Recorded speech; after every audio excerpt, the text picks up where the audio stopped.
mengaplikasikan tentang akuntansi biaya bahan baku.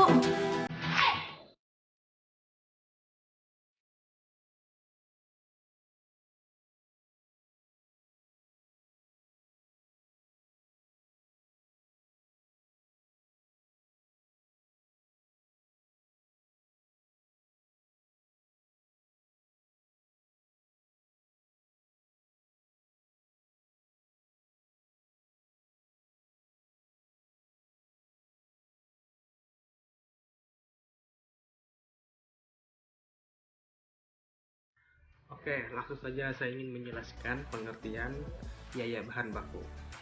Bahan baku merupakan bahan yang membentuk bagian menyeluruh produk jadi. Bahan baku yang diolah perusahaan manufaktur dapat diperoleh dari pembelian lokal, impor, atau dari pengolahan sendiri. Di dalam memperoleh bahan baku, perusahaan tidak hanya mengeluarkan biaya sejumlah harga beli bahan baku saja, tetapi juga mengeluarkan biaya-biaya pembelian, pergudangan, dan biaya-biaya perolehan lain. Biaya bahan baku merupakan komponen biaya yang terbesar dalam membuat produk jadi. Dalam perusahaan manufaktur, bahan baku diolah menjadi produk jadi dengan mengeluarkan biaya konversi. Bahan yang digunakan untuk produksi diklarifikasikan menjadi bahan baku langsung dan bahan pembentuk tidak langsung. Bahan baku langsung merupakan bahan yang digunakan untuk produksi yang dapat diidentifikasikan ke produk, sedangkan bahan pembantu tidak langsung adalah semua bahan yang bukan termasuk bahan baku. 2. Prosedur pembelian bahan baku. Dalam sistem pembelian lokal, bahan baku terdiri dari berbagai macam prosedur, yaitu 1. Prosedur permintaan pembelian bahan baku. 2. Prosedur orderan pembelian. 3. Prosedur penerimaan bahan baku. 4. Prosedur pencatatan penerimaan bahan baku di bagian gudang. 3. Metode penentuan harga pokok bahan baku. 1. Metode identifikasi khusus. Setiap pembelian bahan baku yang harga pokok persatuannya berbeda dengan harga persatuan bahan baku yang ada di gudang harus dipisahkan penyimpanannya dan diberi tanda pada harga bahan tersebut. Metode ini merupakan metode yang paling teliti dalam penentuan harga pokok bahan baku yang dipakai dalam produksi, namun seringkali tidak praktis. Kedua, metode masuk pertama keluar pertama atau disingkat dengan FIFO. Dalam metode ini, penentuan biaya bahan baku beranggapan harga pokok persatuan bahan baku yang pertama masuk gudang digunakan untuk menentukan harga bahan baku yang pertama kali dipakai. 3. Metode masuk terakhir keluar pertama atau disingkat dengan LIFO. Dalam metode LIFO ini, penentuan harga pokok yang dipakai dalam produksi beranggapan bahwa harga pokok persatuan bahan baku yang terakhir masuk persediaan gudang dipakai untuk menentukan harga pokok atas bahan baku yang pertama kali dipakai dalam produksi. Keempat, metode rata-rata bergerak. Persediaan bahan baku yang ada di gudang dihitung harga pokok rata-ratanya dengan cara membagi total harga pokok dengan jumlah satuannya. 5. Metode biaya standar. Bahan baku yang dibeli dicatat dalam kartu persediaan sebesar harga standar, yaitu harga taksiran yang mencerminkan harga yang diharapkan akan terjadi pada masa yang akan datang. Keenam, metode rata-rata harga pokok bahan baku pada akhir bulan. Dalam metode ini, pada akhir bulan dilakukan perhitungan harga pokok rata-rata persatuan tiap jenis persediaan bahan baku yang ada di gudang. 4. Masalah-masalah khusus yang berhubungan dengan bahan baku. Dalam bagian ini diuraikan akuntansi biaya bahan baku. Jika dalam proses produksi terjadi sisa bahan, produk cacat, dan produk rusak. Pertama, sisa bahan. Di dalam proses produksi, tidak semua bahan baku dapat menjadi bagian produk jadi. Bahan yang mengalami kerusakan di dalam proses pengerjaan disebut sisa bahan. Hasil penjualan sisa bahan dapat diperlakukan sebagai A. Pengurang biaya bahan baku yang dipakai dalam pesanan yang menghasilkan sisa bahan tersebut. B. Pengurang biaya overhead pabrik sesungguhnya. Jurnal untuk mencatat penjualan sisa bahan adalah kas atau piutang dagang, biaya overhead pabrik sesungguhnya. Yang C. Penghasilan di luar usaha. Jurnal untuk mencatat penjualan sisa bahan adalah kas atau piutang dagang, penghasilan lain-lain. Yang kedua, produk rusak. Produk rusak adalah produk yang tidak memenuhi standar mutu yang telah ditetapkan, yang secara ekonomis tidak dapat diperbaiki menjadi produk yang baik. Yang ketiga, produk cacat. Produk cacat adalah produk yang tidak memenuhi standar mutu yang telah ditentukan, tetapi dengan mengeluarkan biaya pengerjaan kembali untuk memperbaikinya, produk tersebut secara ekonomis dapat disempurnakan lagi menjadi produk yang baik. Yang kelima adalah metode pencatatan biaya bahan baku. Ada dua macam metode pencatatan biaya bahan baku yang dipakai dalam produksi. Yang pertama adalah metode mutasi persediaan. Yang kedua adalah metode persediaan fisik. Dalam metode mutasi persediaan, setiap mutasi bahan baku dicatat dalam kartu persediaan. Dalam metode fisik, hanya tambahan persediaan bahan baku dari pembelian saja yang dicatat. Sedangkan mutasi berkurangnya bahan baku karena pemakaian tidak dicatat dalam kartu persediaan. Jadi di sini saya ingin menjelaskan tentang akuntansi biaya bahan baku. Telah dijelaskan sebelumnya bahwa dalam kegiatan produksi, perusahaan manufaktur pada akhirnya akan memunculkan biaya yang disebut sebagai biaya produksi di samping biaya-biaya lain, sesuai dengan fungsi yang lain ada dalam perusahaan tersebut. Adapun elemen-elemen biaya yang membentuk unsur biaya produksi seperti elemen biaya bahan baku, biaya tenaga kerja, dan biaya overhead. Pabrik ketiga elemen biaya pembentuk unsur biaya produksi tersebut merupakan biaya-biaya yang memiliki karakter dan fungsi masing-masing yang berbeda antara satu dengan yang lain. Oleh sebab itu perlu dibahas satu persatu mengenai elemen-elemen biaya produksi. Sebagai bahasan membuka mengenai unsur biaya produksi, dalam bab ini akan diawali terlebih dahulu dengan penjelasan tentang elemen biaya bahan baku yang terdiri dari konsep akuntansi biaya bahan baku, prosedur perolehan dan penggunaan bahan baku, perhitungan bahan baku yang dipakai, dan prosedur akuntansi yang berlaku terhadapnya, serta bagaimana perhitungan nilai persediaan bahan baku yang masih dalam proses. Konsep prinsip akuntansi yang relevan pada akuntansi biaya bahan baku. Sebelum dijelaskan mengenai pengertian biaya bahan baku, perlu diketahui terlebih dahulu tentang apa yang dimaksud dengan bahan baku itu sendiri. Pada perusahaan manufaktur, bahan baku dibedakan menjadi dua, yaitu bahan baku langsung dan bahan baku tidak langsung. Bahan baku langsung atau direct materials merupakan bahan baku yang membentuk bagian menyeluruh dari produk jadi. Bahan baku ini dapat diidentifikasikan secara langsung dengan produk atau pesanan tertentu dan nilainya relatif besar. Contoh pada perusahaan mebel, di mana bahan baku umumnya adalah kayu dan rotan. Biaya yang timbul karena pemakaian bahan baku ini disebut sebagai biaya bahan baku. Kemudian bahan baku tidak langsung atau indirect materials atau disebut dengan sebagai bahan penolong merupakan bahan baku yang dipakai dalam proses produksi dan tidak dapat diidentifikasikan secara langsung dengan produk jadi serta nilainya relatif kecil. Misalnya minyak pelitur pada perusahaan mebel yang adalah merupakan bahan baku tidak langsung atau bahan penolong. Biaya yang timbul karena pemakaian bahan baku tidak langsung ini disebut dengan biaya bahan penolong.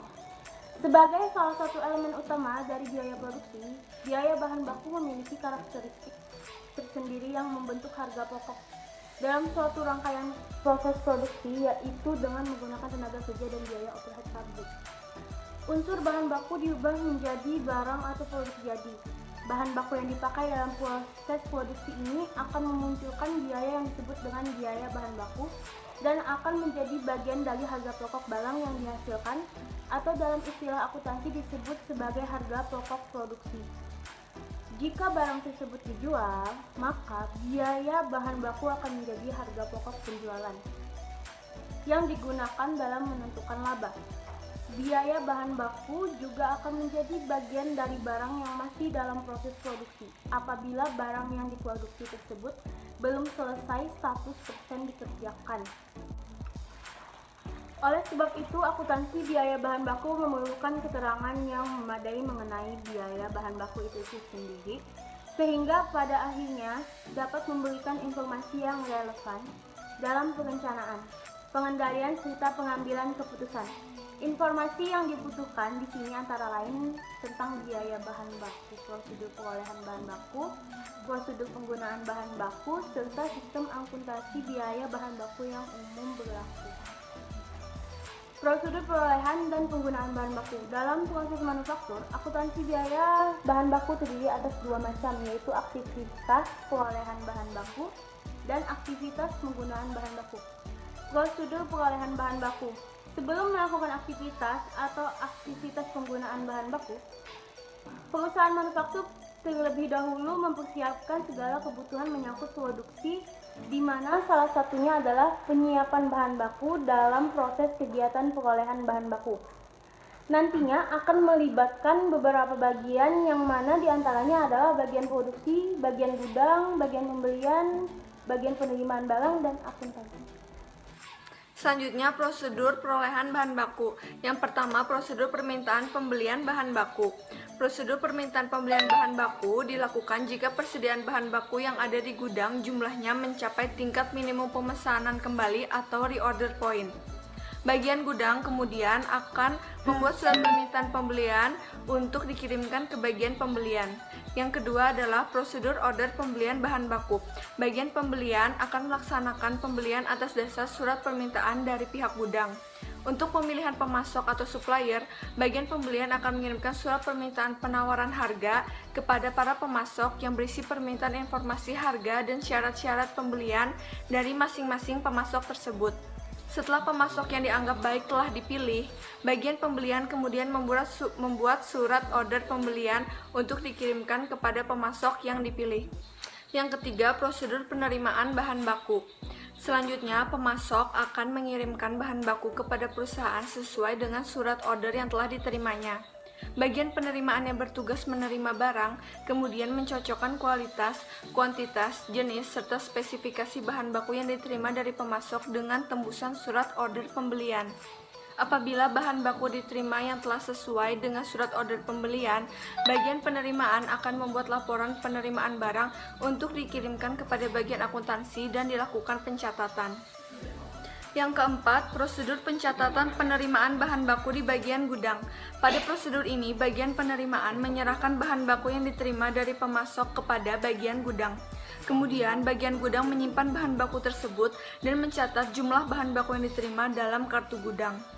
Pada kolom masuk, kartu gudang ini digunakan oleh bagian gudang untuk mencatat mutasi tiap-tiap jenis barang yang disimpan di gudang dan tidak berisi mengenai informasi harganya. Catatan dalam kartu gudang ini diawasi dengan catatan yang diselenggarakan oleh bagian akuntansi yang berupa kartu persediaan. Bagian gudang di samping mencatat mutasi barang gudang dalam kartu gudang, juga mencatat barang dalam kartu barang, inventory tag, yang ditempelkan atau digantungkan pada tempat penyimpanan masing-masing jenis barang. Yang kelima, prosedur pencatatan utang yang timbul dari pembelian bahan baku. Pada prosedur ini, bagian pembelian menerima faktur pembelian dari pemasok. Bagian pembelian memberikan tanda tangan di atas faktur pembelian sebagai tanda persetujuan bahwa faktur dapat dibayar karena pemasok telah memenuhi syarat-syarat pembelian yang ditentukan oleh perusahaan.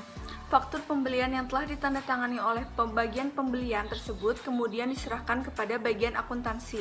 Setelah dicatat dalam jurnal pembelian, faktur pembelian beserta dokumen pendukungnya dicatat dalam kartu persediaan sebagai rekening pembantu persediaan bahan baku pada kolom masuk. Faktur pembelian dan dokumen pendukungnya kemudian dicatat dalam kartu utang sebagai rekening pembantu utang untuk mencatat timbulnya utang kepada pemasok yang bersangkutan. Dalam aktivitas perolehan bahan baku, perusahaan tidak hanya mengeluarkan biaya sejumlah harga beli bahan baku saja, tetapi juga mengeluarkan biaya-biaya lain seperti biaya pembelian, biaya pergudangan, dan biaya perolehan lainnya. Harga pokok bahan baku tidak hanya berupa harga yang tercantum dalam faktur pembelian saja, namun harga pokok bahan baku terdiri dari harga beli ditambah dengan biaya-biaya pembelian dan biaya-biaya yang dikeluarkan untuk menyiapkan bahan baku tersebut.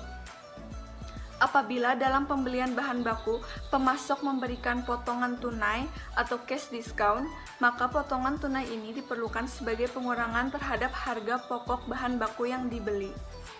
Harga pokok bahan baku hanya dicatat sebesar harga beli menurut faktur dari pemasok. Biaya-biaya yang dikeluarkan untuk memperoleh bahan baku dan untuk menjadikan bahan baku dalam keadaan siap untuk diolah pada umumnya diperhitungkan sebagai unsur biaya overhead pabrik. Adapun bentuk perlakuan terhadap biaya angkutan ini dapat dilakukan dengan dua cara, yaitu yang pertama, biaya angkutan diperlakukan sebagai tambahan harga pokok bahan baku yang dibeli.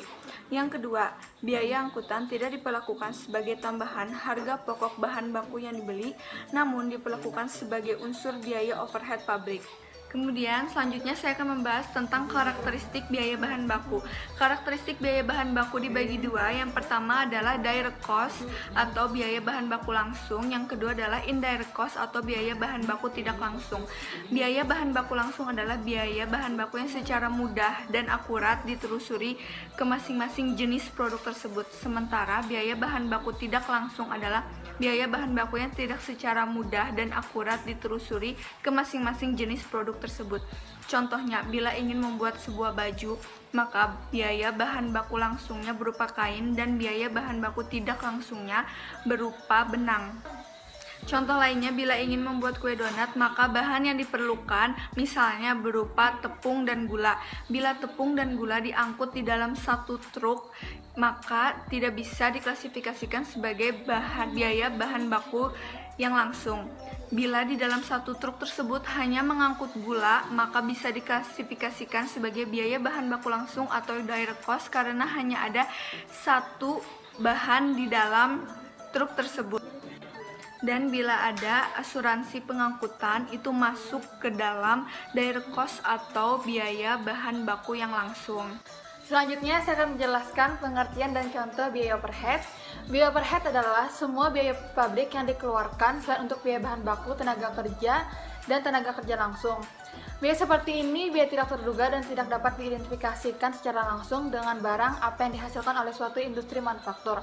Namun, meskipun demikian, biaya ini tetap harus diperhatikan, harus tetap diperhitungkan agar dampaknya tidak dirugikan.